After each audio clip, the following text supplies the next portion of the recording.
بسم اللہ الرحمن الرحیم۔ السلام علیکم ورحمۃ اللہ وبرکاتہ۔ سیرت النبی صلی اللہ علیہ وسلم، قسط نمبر 28۔ حضرت حلیمہ رضی اللہ عنہا کی پرورش میں حضور صلی اللہ علیہ وسلم کے ساتھ پیش آنے والے واقعات۔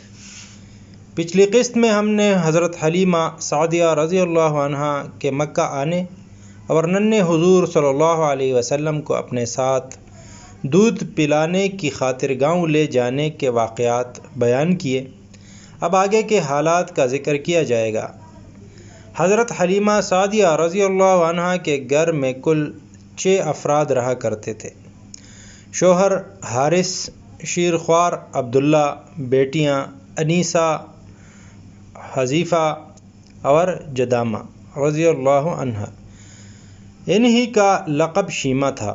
عبداللہ رضی اللہ عنہ کی قسمت کہ انہیں آپ صلی اللہ علیہ وسلم کے دودھ شریک بائی کا شرف حاصل ہو گیا۔ جب آپ صلی اللہ علیہ وسلم ذرا بڑے ہوئے اور پاؤں چلنے لگے تو شیمہ رضی اللہ عنہا ہی زیادہ تر آپ صلی اللہ علیہ وسلم کے ساتھ کھیلا کرتی۔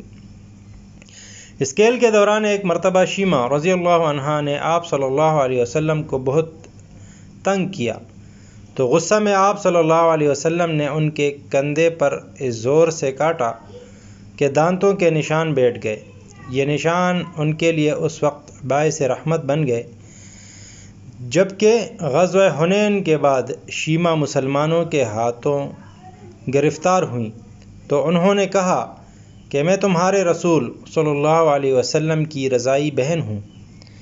جب مسلمانوں نے انہیں حضور صلی اللہ علیہ وسلم کے سامنے پیش کیا تو انہوں نے بچپن کا واقعہ یاد دلایا، جس پر حضور صلی اللہ علیہ وسلم کو سارا واقعہ یاد آ گیا، اور آپ صلی اللہ علیہ وسلم نے انہیں بڑے احترام سے اپنی چادر بچھا کر بٹھایا اور فرمایا کہ اگر میرے پاس رہنا چاہو تو بہن کی طرح رہ سکتی ہو، لیکن انہوں نے عرض کیا کہ وہ اپنے وطن لوٹ جانا چاہتی ہیں۔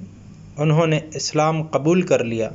حضور صلی اللہ علیہ وسلم نے انہیں جو عطایا دیے ان میں 3 غلام، باندیاں، کچھ اونٹ اور بکریاں شامل تھیں۔ ان چاروں میں سے جناب عبداللہ رضی اللہ عنہ اور شیمہ رضی اللہ عنہ کا اسلام لانا تو ثابت ہے، لیکن باقی 2 کا حال معلوم نہیں۔ جبکہ جناب حارث رضی اللہ عنہ آپ صلی اللہ علیہ وسلم کی بعثت کے بعد مکہ آئے تو تب اسلام قبول کر لیا تھا۔ حضرت حلیمہ سعدیہ رضی اللہ عنہ کے ساتھ جو غیر معمولی واقعات مکہ سے واپسی پر شروع ہوئے وہ ان کے گھر پہنچنے پر بھی جاری رہے۔ مریل اور بوڑھی اونٹنی کے تنوں میں دودھ بھر آیا، حالانکہ اس سے قبل بڑی مشکل سے گزارے کے لیے دودھ آتا تھا۔ حضرت حلیمہ رضی اللہ عنہ کہا کرتی تھی کہ اللہ تعالیٰ آپ کے سبب خیر و برکت سے ہمارے گھرانے کو نوازتا رہا۔ خود حضرت حلیمہ سعدیہ رضی اللہ عنہ کے دودھ کم اترتا تھا اور خود عبداللہ کے لیے بھی مشکل سے پورا پڑتا تھا، لیکن یہ آن حضرت صلی اللہ علیہ وسلم کے وجود مبارکہ کی برکتیں ہی تھی کہ آپ کے آتے ہی یہ مسئلہ حل ہو گیا۔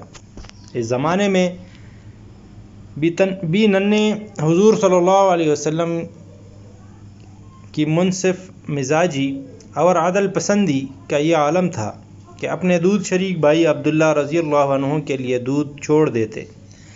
اس کے علاوہ حضرت حلیمہ سعدیہ رضی اللہ عنہ جب تک آپ کو دودھ پلاتی رہیں ایسا کبھی نہ ہوا کہ ان کا کوئی بستر یا کوئی دوسرا کپڑا آپ کے بول و براز سے خراب ہوا ہو۔ آپ کے دم سے ظہور پذیر برکتیں صرف حضرت حلیمہ سعدیہ رضی اللہ عنہ تک محدود نہ تھیں، بلکہ اس کے دائرہ ان کے گھر سے وسیع ہو کر اڑوس پڑوس کے گھروں تک بھی پہنچنے لگا۔ قحط اور خشک سالی کے بدولت بنو سعد کے گھرانے کی تمام زمینیں بنجر ہو گئی تھیں اور جانوروں کے تن دودھ سے محروم ہو گئے تھے۔ بستی والے چرواہوں سے کہا کرتے کہ تم بھی اپنی بکریاں وہاں لے جاؤ جہاں حلیمہ سعدیہ رضی اللہ عنہ کے جانور چرتے ہیں۔ ایک مرتبہ حضرت حلیمہ رضی اللہ عنہ آپ صلی اللہ علیہ وسلم کو عکاظ کے میلہ میں لے گئیں۔